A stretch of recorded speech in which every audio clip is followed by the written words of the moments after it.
The idea of having a quiet mind. When I first started practicing meditating, which I encourage people to do, not from any Far Eastern guru loincloth kind of thing at all, but as a way of understanding that there's another dimension. If I were to take you, the listener, and to put you in chains, and to put you in a dungeon, and to deny you light and human contact for the rest of your life, you would probably say to yourself, this is the end. This is the end. I can't handle this. There are some people, believe it or not, among us, who, if you were to do that very same thing, would say, this is a beginning. There's a whole world there. If any of us were forced to learn how to go into that world, we would discover many, many, many things about ourselves. And I'm talking about the world of the mind. It's not an accident that all of the great spiritual masters have encouraged a kind of meditation of one kind or another, and that most advanced people, most awakened people, practice it on a regular basis. It's not an accident. You begin to discover how slimy your mind is. The thoughts that you have all the time, and how much disasterizing we do with our minds, and how much stuff that we occupy our minds with that is so unnecessary and so silly, so foolish, so destructive, that quieting our mind and meditating really go hand in hand. Now, meditating doesn't require a lot of training. It doesn't require somebody teaching you exactly how to do it or whatever, because that defeats the purpose of meditating. When you meditate, you really want to go in there and quiet your mind. And what you want to be able to do in your life is to have an open, but not a rampage going on inside of your mind, not 1,000 thoughts barraging it. And these thoughts that you have, these are yours. These are your creation. I used to tell people as a therapist, if you don't believe that you're in control of your thoughts, then I want you to tell me who is. Then I want you to find all those people who are in control of your thoughts and send them all to me. Then I will treat them, and you will get better, which is absurd. Obviously, you're not going to get better by treating somebody else. You are the creator of thought, which means that in some metaphysical way, you're the creator of your life. Thought originates with each one of us. But most of us have trained ourselves to believe that whatever we think just sort of happened, and thoughts just sort of, I call it the pop-in theory, They just sort of pop in, and I can't help it. Boop, there's a thought, and it's just there. And I can't help it, it just happened. That isn't true when you train your mind. We spend so much of our energy training ourselves in all kinds of areas. We train ourselves in business. If we're going to get a new computer system, we go out and we spend millions of dollars in a company, and we train people how to work it. And if we want to become good at golf or swimming or tennis or backgammon or anything that you can think of, we know that we got to go out and we got to practice and we got to train ourselves. We train ourselves, and we ignore our mind, which is 99% of who we are. We just completely ignore it. Like there's no training available for our minds. And we can all do that. I've really learned how to do it myself. No one ever taught me. When I used to teach at a university, I taught in Berlin for half a year. There was 70 students in the class. And I would have the first student introduce themselves and their name. Then I would have the second student introduce the person who was just introduced and himself. And each time I would repeat it. And I'd have the third student introduce the two that he had just introduced plus himself. And we do that for the whole class. By the time we got to the 70th student, they had to introduce everybody in the class by name, and I would then repeat each one of them. And I just had a very simple technique for doing that. It was just like concentrated effort on making my mind remember 70 people's names in an hour and a half. Now, I wasn't doing it to waste an hour and a half. This was a class on teaching people how to identify neurotic behavior in people. And it's like what I wanted to do was to teach them that they could do things with their minds, just like their patients do, that they never thought of, that they never even dreamt were possible for them. 2 weeks later, 3 weeks later, they would have like 80, 90% recall. And by the end of the fourth or fifth week, everybody knew everybody's name in the class, and they had all trained themselves. And most people go out there and they're introduced to somebody, and they say, hello, my name is Wayne. They say, what would you say your name was? They can't remember one person's name in 1 minute. And they think that, I have a poor memory. But it's because they don't train. Well, the mind can be trained, and meditating is a perfect way to do that. And there's a wonderful world in there, in your mind. Quieting your mind means that you're no longer susceptible to all of the external influences that are around you. I'm always amazed when I watch the U.S. Open tennis championships that are played in New York right near LaGuardia at how the players are able to continue playing with jets going on overhead. And yet, when I am really completely involved in a tennis match, I've had people where I've played, I've had jackhammers going next to me, and my opponent is going crazy. They have to go over there, and I tell them, I don't notice it. My concentration is on the ball. And I don't hear that lawnmower going off, or the jackhammer going, or the airplane going on overhead. We can train ourselves to do that. The people who are really good at any game or any activity that requires concentration know how to do that. Well, we all want to be able to be better at that, and we don't want to have our minds occupied, particularly with worry and anxiety and stressful kinds of things. So you have to learn how to focus your mind, how to get focused, and keep yourself from creating those kinds of thoughts that are always impinging on your consciousness. Miracles are available there. You talk about surrendering. I meditated for a long time. It's like there would be a light. I would have this light that I would create. And it's really interesting that you can create a light with your eyes closed in a dark room. So you don't really need your eyes to create light. You need your mind to create light. Your mind can create light. And all of us do it in our dreams. We can create a color in our dream without any light. So that our minds are capable of producing that. And our minds can create smells, and we can create sounds. We do all of that in our dream. And that's just a pure thought state. So what you want to do is get to that pure thought state. But remember the word coincidence. In mathematics, it's a term that defines angles that coincide. And in mathematics, two angles that coincide are said to be angles that fit together perfectly. And we have taken a term that means something that fits together perfectly and interpret it to mean that is something that fits together and shows up accidentally or in chaos. But actually, anything that is coincidental with something else is a fit that is perfect. And there are no accidents in this universe. When you begin to access a power, you start to have an awareness that it's absurd to believe that in a universe which has an intelligence behind it, that an accident could show up. Everything is a part of the perfection of it. Everything. There are no accidents in this universe. You came in when you were supposed to, you'll leave when you're supposed to. The children that came through you or didn't come through you are all part of that perfection. Questioning it, challenging it, all it does is keep you from accessing the ability to manifest and attract into your life what you really would like to have. When you begin to question it.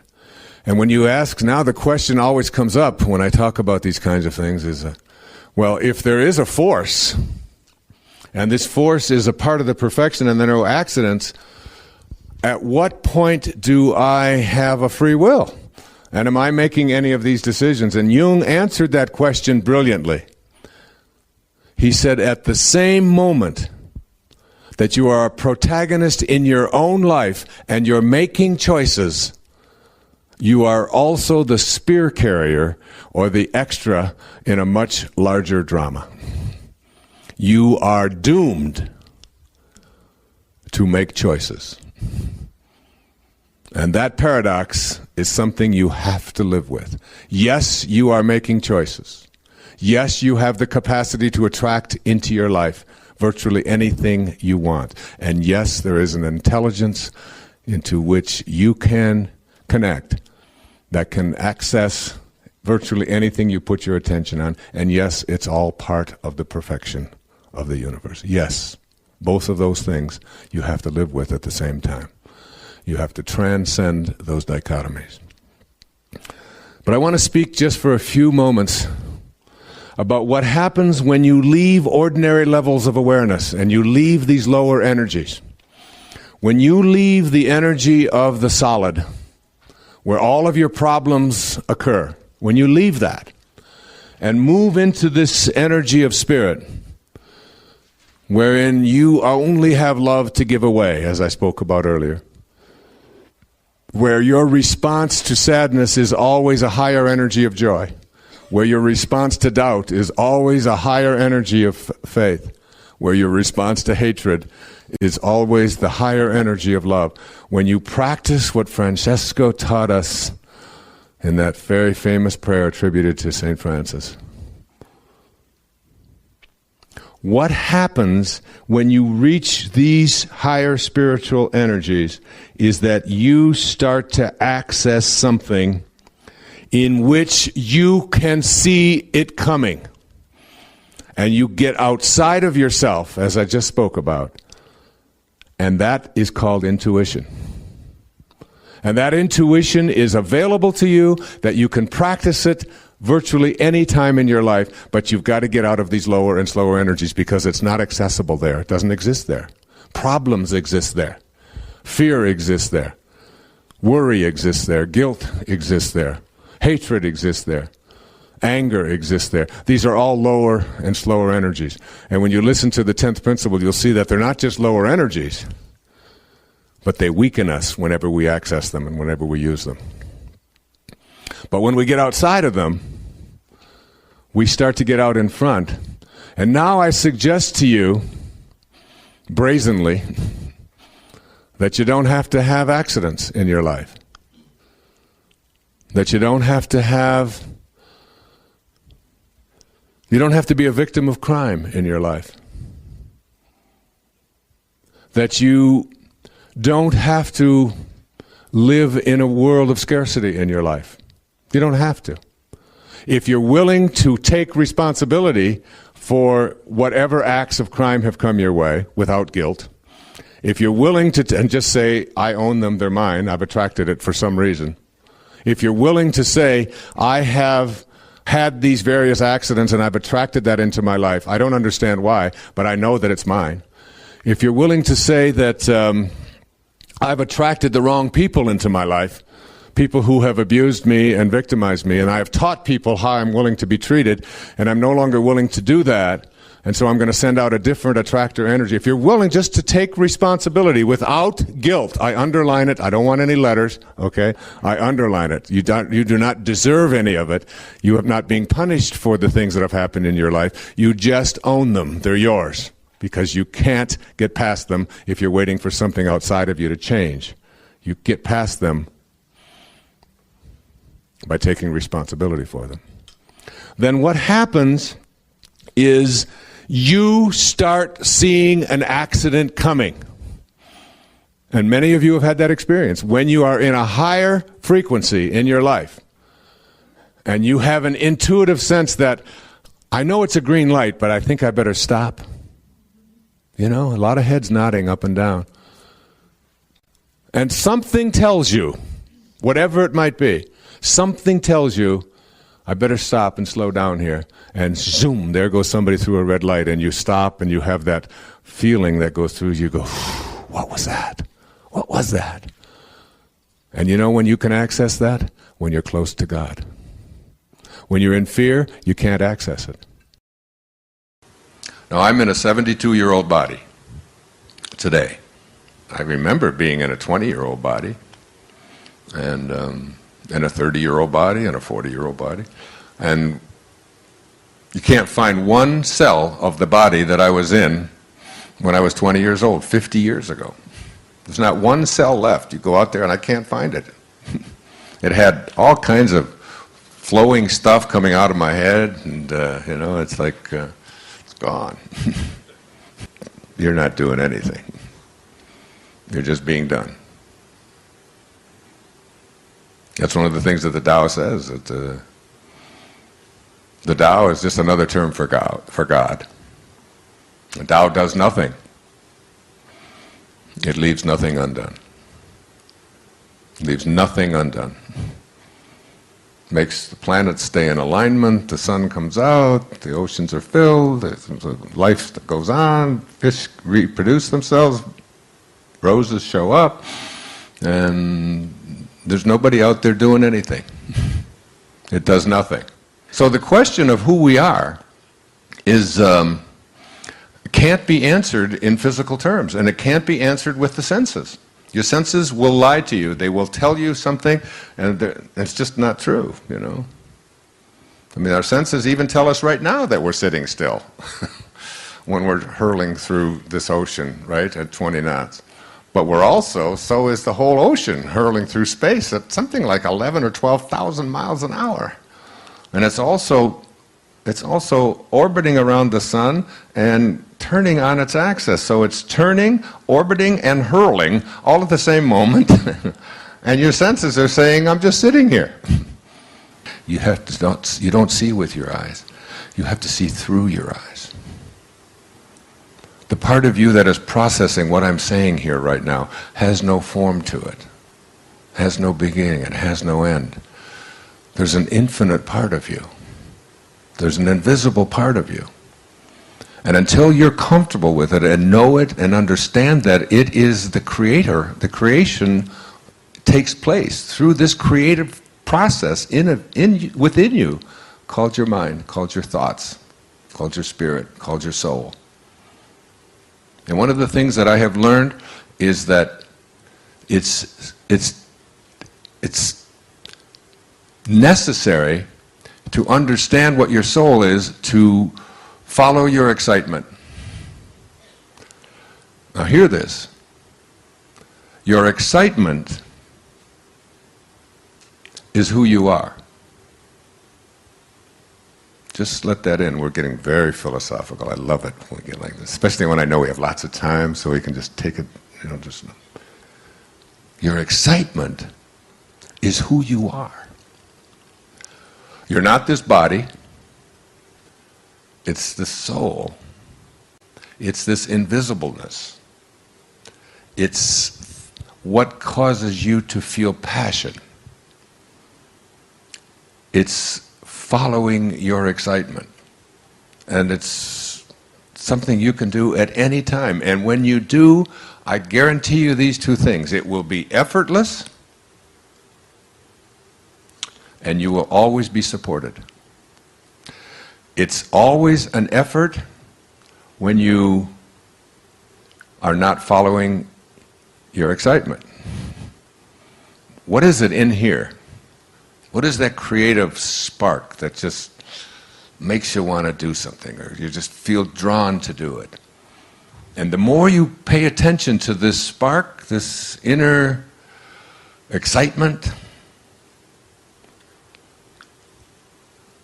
the more it will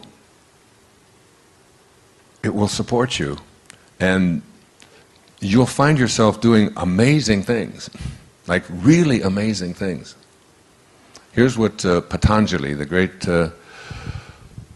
3rd century BC Indian scholar, great beautiful soul who was the father of meditation, one who taught me the japa meditation and the I am meditation.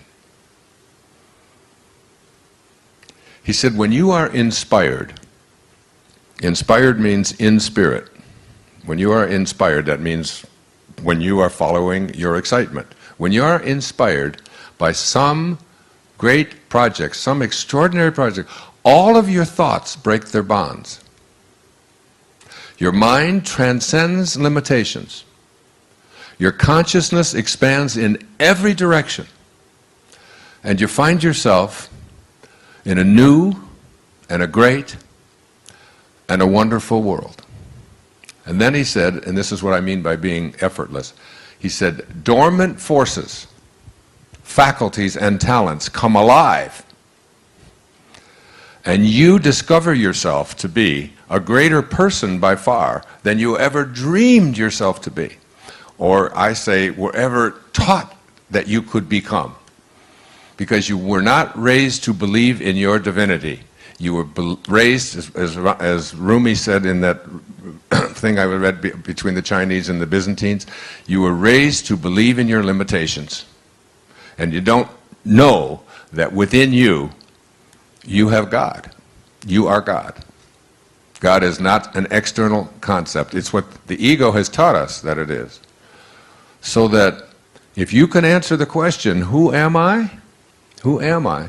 And understand that who you are is a divine speck, if you will, a divine fragment of the universal consciousness. God's one and only voice's silence means that God is that which is indivisible. There is no place that God is not. And you can't divide God up and say that God is on this side or God is on that side. I've often said that God isn't doing anything different now than God was doing an hour ago or 100 years ago. And God isn't doing anything different now than he will be doing 1,000 years from now. God is exclusively here and now, not elsewhere, not in heaven someplace apart from us, but here, now, and indivisible. And the word indivisible is very important, because that which is everywhere and cannot be separated or carved up is something that we have a great deal of difficulty in the world of the physical form experiencing and understanding. Because our world, the world of you listening here, is a world of dichotomies. It's a world of paradoxes. We divide everything up. And dichotomies are just our way of being. We divide everything in the world up. The only reason we know that something called darkness exists is because of light. If there was nothing called light, we wouldn't know anything called darkness. The only reason we have a concept called up is because we have something of its reverse called down. You've never seen a person with a front who doesn't have a back. You've never seen a person with an outside who doesn't have an inside. We divide everything. Everything is in the world of the divisible. In the Bhagavad Gita, it speaks about transcending the dichotomies, figuring out a way to get past the up-down, the male-female, the good-bad, the right-wrong, the old, the new, the alive and the dead. Everything has its dichotomy. You can always find its opposites. In fact, that's how the symbolism of language is created, through having opposites. We don't know about oneness in the physical world. Everything has its counterpart, its dichotomy, except for silence. Silence is the only experience that is the same as God. It is indivisible. You take silence, and we'll have some right now, and now let's just cut that in half. And what do we have? More silence. Let's take what we've cut in half and cut it in half again and again. And endlessly you attempt to divide into a dichotomy, silence, but you can never do it, because silence is indivisible. And silence is God's one and only voice. When you go into silence, you go into the place where you make conscious contact with God, whatever it is that God means to you. You make conscious contact with that omnipotent, omniscient force in the world, that omnipresence of God. And the reason I say that it's not crowded along the extra mile is because the mile that most people are on is a very, very noisy mile. And I encourage young people to become more comfortable with silence. We live in a world of bulldozers and leaf blowers and trucks that make endless amounts of noise and chatter. And constantly, I have a home, a place a retreat that I go to frequently on Maui. And oftentimes I will walk in the morning and they're in a big building project in Maui. And I'll go past one building after another and start to count the noisemakers, as all of these machines and all of these people who are trying to make the place look so pristine and so beautiful and so landscaped, instead of just letting it grow, just letting it be. Silence and God are one because you can't divide either one of them. Okay? So that going to silence as frequently as you can, and understanding that out of silence, everything is created. the words that you are listening to right now as I speak emerge from silence. That silence is the source. And it's the source that is what we want to make conscious contact with. Like the source of all light is the sun. And the only reason we know about light is because of something called darkness. But when you go to the source can't be divided.